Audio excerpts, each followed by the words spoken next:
For me. 1,000%. Where else we at? We done with beef. Want to get to Stephen A? Let's get to Stephen A. Oh, yeah. Stephen A was given the Thumbs Down Award at the National Association of Black Journalists conference that they had. I didn't know the Thumbs Down Award was a real award, but it is. They do it every year. And it's given out to the people that, for lack of a better term, make being a black journalist, what? Okay. It's given out to the people that make the job of being a black journalist a little more difficult. They said they gave it to Stephen A. for his disparaging remarks toward prominent black women in the fields of journalism, politics, and there was one other field that they cited. And Stephen A. has been responding to this ever since. Yeah, you can tell it really it appears to be a big deal. Yeah, this wasn't. Now I'm not familiar with this this conference, with this convention, with this award. Mark, are you familiar? Yeah. I'm pulling up the details of the award. We talked about it last year. Y'all made fun of. I made fun of it last year. I think it was in Cleveland. Did we? Yeah. Why we teasing? I'll tell you. That seemed like some super fly positive shit that they do. Yeah. Agreed. What's the name of the thing again? The National Association of Black Journalists. Oh, I remember. I remember why. This year was in Atlanta. We should go. I tell Ice. I think it's a great event. Next year it's in Houston. I think it'll be another great event that we should go to. We may even do like a pod panel or something. Because they invite podcasts as well as journalists, traditional journalists. It's dope. But anyway, shout out to them. The NABJ is like the biggest organization for black journalists. It's an annual convention conference. People show up from all over, but it's also the voice of black journalism. The people who, like, when things happen against people, we stand up and speak out. Did they do that against me with Palestine? Of course not. But other than that, they stand up and they speak out on issues related to black journalists. Mark got some of this they find opportunities to support, but he holds on to it. But he holds on to it though. What he said makes sense though. Yeah, it does. But it does. It do, but we keep black journalists fired for free speech. No, they're not riding with you. Heard. Look, you just got to realize. Loud and clear. Yeah. Say less. Same conversation. Yeah. Does that hurt you? Does it bother you? Because people that I think are highly intelligent say that you are one of the most highly intelligent people that they know. Does that when you go home and get in like your intelligence sauna? Get into his fucking cave. Brain starts sweating. Yeah. Like, does that ever hit home for you? Give me some terry cloth. I think it just irritates me when they take a high ground on certain issues when they don't stand when it's tough. Got it. Gosh. Let me hit it for him. I'm gonna hit it for him. It's the same shit. Facts. It's the exact same shit. Again, they might want to, but they got mouths to feed. Yeah. And the sacrifice ain't necessarily worth it. No, because the ramifications ain't the same. Yeah, it's true. You gotta weigh that, bro. You gotta weigh that. I might want to stand with you, but there's picking and choosing in this industry.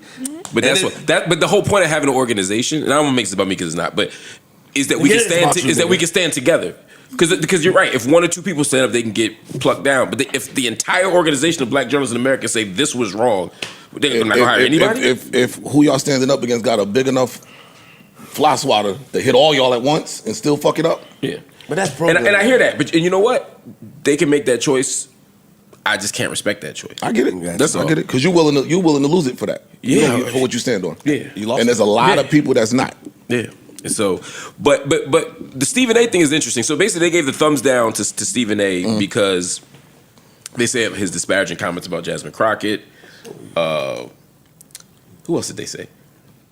There were a few black Jasmine women. Crockett, Kamala Harris, Joy and Reid. That's who it was. Joy Reid and Kamala. Yeah, and so they gave a thumbs down award. I don't know if they give it every year. I don't pay attention to the awards enough to know. They said they give it out every year. I looked it up. It's every year. Okay. I think Steven said that it's usually organizations and not individuals. He alluded to that, I think. I've never heard of a person getting it before. I'm not saying it's true. I don't know. There was only 4. He's the 4th total. or 5th person that has ever individually gotten the award. All right, so they do give it to people then. Yeah, it's just so. Do I think he deserves the criticism? Yes. Okay. I think he 100% was wrong on the Jasmine Crockett stuff. I think he's 100% wrong on the way he engaged the Kamala Harris stuff. I think the criticisms of him are appropriate. If I'm only giving 4 people in the history of the organization the award, I'd have to wonder if he's done the 4th worst thing. You know what I'm saying? In the history of the organization. But I think they were very clear that we're not playing about this. They have a right to do that. Some of it has been embarrassing from Stephen A. Yeah, no. He deserves the credit. That's what I say. He deserves the criticism. If you deserve the criticism to the point where people in mass feel like it's been embarrassing, some of the stuff that you've been on, then you deserve the award. And that's the key part. The key part is in mass. In mass. Stephen A. Smith has a louder voice than some of those other people he named, because he named the people. Yeah. Right? I didn't know any of the people, not saying that that's my area of expertise, but Stephen A. Smith has a louder and broader reach than most journalists. Mm-hmm. You know what I mean? Like, most people don't know the name of everyday journalists. Even they could be great in their field, but most people don't know their name. People know Stephen A. Smith's name, maybe in America. And you are basically allowing white society to say, see, he feels the same way. And that's the damaging part. Like, yo, dog, one of their loudest and brightest stars is in agreement with us on a bunch of these issues, and I think that's scary. I feel like Stephen A. has a hard time stepping outside of himself to see himself. I don't think that is specific to Stephen A. I think a lot of people struggle with that. But if he were able to do that, I mean, they keep citing the lack of accountability. I'm going to take it a step further than that, because Stephen A. says this is all political and that they're giving me this award because they are liberals and hate to see a black man with an opinion that differs from the liberal objective. Mm-hmm. I call cap. Me too. I call cap on that. Why? That's not but even not true at all. Even if he's to the right, too. Yeah. But and the first place that you go, or one of the first places you go after you receive this award, is Sean Hannity, right? Which just doesn't look good. And Stephen is bright enough to know how that looks. But I'll take it before Stephen A. ever entered politics. I'm taking it back to Stephen A., Max Kellerman, and Terrell Owens. Mm-hmm. That's what they were saying. It came out wrong. I'm talking about the event that led to Stephen A. making sure that Max Kellerman was never seen unless a boxing ring was around. Right. When Max Kellerman was kind of driving some black points home. Mm-hmm. And Stephen A. often at times, maybe unbeknownst to him, sounded like he was on the other side of some of those things. And Terrell Owens said, see, he's blacker than you. Yeah. That hit. Mm-hmm. That hit home. But that was way before Stephen A. got into politics. That was something that people noticed about the stances that he was taking, maybe in alliance with some of the higher ups at ESPN, before anybody really could put tail on the donkey to ESPN's political stance on things. I mean, I think that part is clear as day now. We kind of know where Steve stands. We know where Pat McAfee stands, even though he keeps trying to play neutral and middle ground, but he was at the fucking MAGA Super Bowl shit. He was at the MAGA, whatever they had the other day, the little MAGA party. I don't be knowing, but Pat McAfee was there. They on his ass because he came out with Donald Trump. But I think we know where they stand now. And when it comes to what he had to say about some of the people, I'm going to go to Joy. That wasn't political. Yes, Joy did a political show. But his commentary, I was confused because Stephen A. covers so much shit. He covers sports, he covers politics, he covers culture. Sometimes when he gets away from ESPN, which is really never, and goes about on his own, or at least to appear like he's on his own, it looks like he's trying to come in on culture. Or people receive it that way. Yeah. Mm-hmm. So Joy Reid losing her job, that I don't think that deserved all that it got from Stephen A. It got a lot. It got, I could see why she lost her job. Her ratings were bad. Nothing is political about her ratings were bad, unless you have a political agenda inciting that those ratings on that particular show was bad. To which Joy Reid replied, maybe bad for where I am, but I get quadruple your ratings. Like, you can't have a ratings conversation with me. I've been dominant. You're on ESPN. We're held to different. But not only that, she's as well respected as they come in her field. I loved her show. So even if you have a critique about her, there's a way to deliver that. And if it's not delivered that way, if it comes off demeaning and, like they said, disparaging, and just it seems like there's malicious intent. It comes off like that's how it sounds. Then that's on you. That's on the talking head to find a better way. And his vocabulary is up. There should be no reason why it sounds like that. He should be able to deliver his point. The stuff he said about Kamala, that's political. But how he spoke about her, nah. Don't sound objective. You're rubbing a lot of people the wrong way. That's not, to me, a right-wing, left-wing thing. Here's where I get, and again, I share all the criticisms that you just mentioned. Stephen A's on the wrong side of these issues to me. I said it explicitly. So this isn't me defending him. For me, it's just a question of sort of setting precedents for what organizations are going to do. You know, like every year, are we going to give this award to people based on the takes they have, based on the way they approach these things? If so, then sure, I'm let him be the first in the long line, if that's what the move we're going to make. I just don't want it to be an isolated moment where it's just Stephen A. Smith, because I think that also is problematic, and it'll reinforce his narrative that this is a political thing because I'm the black man who's not liberal, and therefore you're going to give me a kind of stripe. He does the worst job at hiding it. Yeah. But this is where it gets. He says that he's liberal in a lot of things, but conservative fiscally is his stance. So then that allows him to say, "See, if I don't even toe the line, if I go away from the line even a little bit, look what they do to me."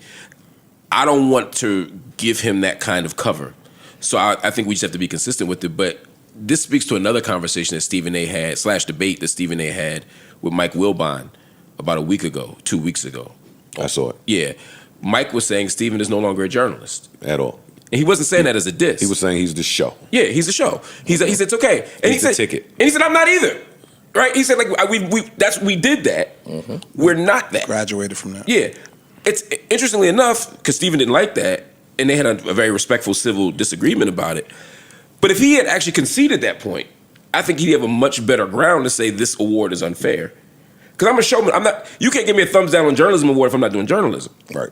I'm a podcaster. I'm a showman. I'm just saying my shit about the world. I'm allowed to do that over here. I just can't do it over here. Right.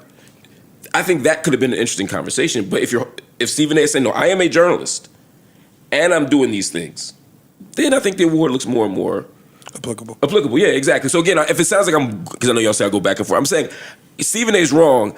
I think we need to see. I need a clearer language from the NABJ about who's going to get this award and how often they're going to be giving this thing out under these circumstances to people. But you don't think, like, because you said it's only been 4 people. Stephen A. is, like you said, probably the biggest voice. So him saying these things is bigger than certain companies' actions. Like he's not held as a standard as just a person.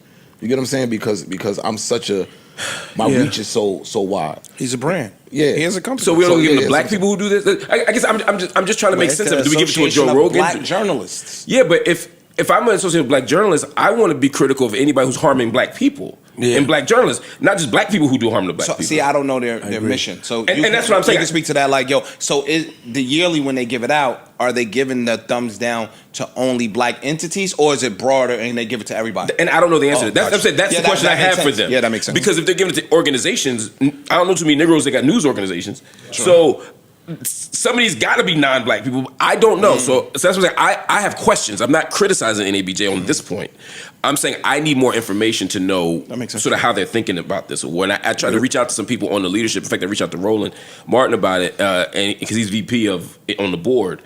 And he said that they deliberated. He wasn't there for the deliberation, so he couldn't tell me sort of what their thought process was. But of course, he stands by the decision as because it was a democratic process. I just think that we had this conversation last week. Remember, we like, I don't think their thought process is hard to figure out. Yeah, me either. And again, I was about to say, I think when we had this conversation the other day, because we brought up Fox, like when you're a journalist, aren't you supposed to be impartial? Yeah, like somewhat objective in your how you report. And we've gone away. No, we've gone away from that. But he's clearly not reporting when he's sitting in front of that microphone in his own studio saying, negative things. Yeah, there is a difference between op-ed and journalism. That's and what I'm most saying. of the programming that we look at journalism is because it comes from a place that does journalism. Is not journalism, it's op-ed. That's what I'm saying. I agree. And that's 99% of what we see. Yeah, I think Stephen A. Smith hasn't done journalism. He weaves journalism into the work he does when he picks up the phone to verify something that happened or to confirm a source. Gotcha. But when he's up there saying Lamar Odom smoked crack, and then, you know what I mean, that shit ain't journalism. He's putting on a wonderful show. He's the best in the business. That ain't supposed to be journalism. I think today a lot of the line is getting blurred. A lot of people are confusing journalism with independent journalism because Journalism and entertainment. no, well that too. But I'm just saying a lot of where Journalism you work versus at, what opinion. company you're under, your views can't go too far from where they are at. Yeah. You see what I'm saying? So yeah, I might be a journalist, but I can't tell the truth about what I really. Right. Because the company ain't gonna rock with that. And then people expect you to do that and deal with the ramifications. Yes. And once you deal with it, there's nobody's helping. Ain't nobody you, gonna rock. Yeah. Nobody doing now that. you just fall on your face and you. That's what I'm like, saying. Like Mark Like, said, nobody wrote for him. People want to talk about the world that we live in and how bad it is on Earth, but they don't want to look at they don't want to attribute that to everything that's going on. The question I was going to ask y'all is that what if he really feels this way, right? What is he not allowed to express himself on camera? He should. And then but you guys are saying, what would be your response to that? What if he actually feels this way? I'm gonna answer you. a way I to think do it, that though. I think that Stephen A. Smith, number one, is intelligent enough and articulate enough that even if he feels this way, to convey those thoughts in a way that's not breaking down other black people. You can feel how you feel, but how you word things sometimes and what you say, you can have. I could tell you, Flip. No, and I'm just making an example. Yo, your breath stink today, right? Or I could tell you, yo, my nigga, your breath smell like shit. Glad it It's wasn't two me this totally time. different things. Yo, I was waiting for Parks. like, you get what I'm saying? It's a way you say some things, and one could be helpful and constructive, and the other one could be I understand harmful. what you're saying. And so when you saying harmful things, as your point comes across, to Joe's point, his fucking vocabulary is too big for him to stoop down there. And for somebody like that, you have to now question why is he Motive. taking the exactly Motive. why is he going to hurt So me? he's playing the role. And to add to that, gotta escalate some shit in your life right in front of you, right? Like, okay, the NABJ is saying what they're saying, and clearly it looks like it's impacted you. Like, Bro, it's he's about to affected cry, you. bro. Yeah, he was hyped. You know, hurt. he He was was emotional. he was truly hurt. He was on vacation. And he also used to come to NABJ, support people at NABJ, do seminars. Well, what he that's, what said. that's what I was about to I'm get sorry. into. He said part of why he was hurt is he's attended the last two conferences that they had, and last year he went as far as bringing First Take, a show that's been number one on television for the last 14 years up there. He went into none of that is happening without me. It's not solely on me to approve it to happen. But if I call and say, hey, I'm not feeling good about this, it cannot happen. He spoke like they should have some type of appreciation for that. I didn't really get that part. Acceptance. I didn't get that part. It's a great. I get it's a what great he's saying, thing. but I don't Me agree too. with him. It goes back to your fad point. Or the Jay-Z point we had earlier. That's what I'm It's saying. the same, Like, same point. If I came up there and showed y'all love, you please handle me with white gloves, yo. Or at least give me a little extra grace, I think is what he's saying. Grace, but I think he may be underestimating What he did. what he did. How they feel about what this he might did. be the grace. Yeah. Oh, but They're not that- calling for a boycott. They're not calling. They're just That's the point. yeah.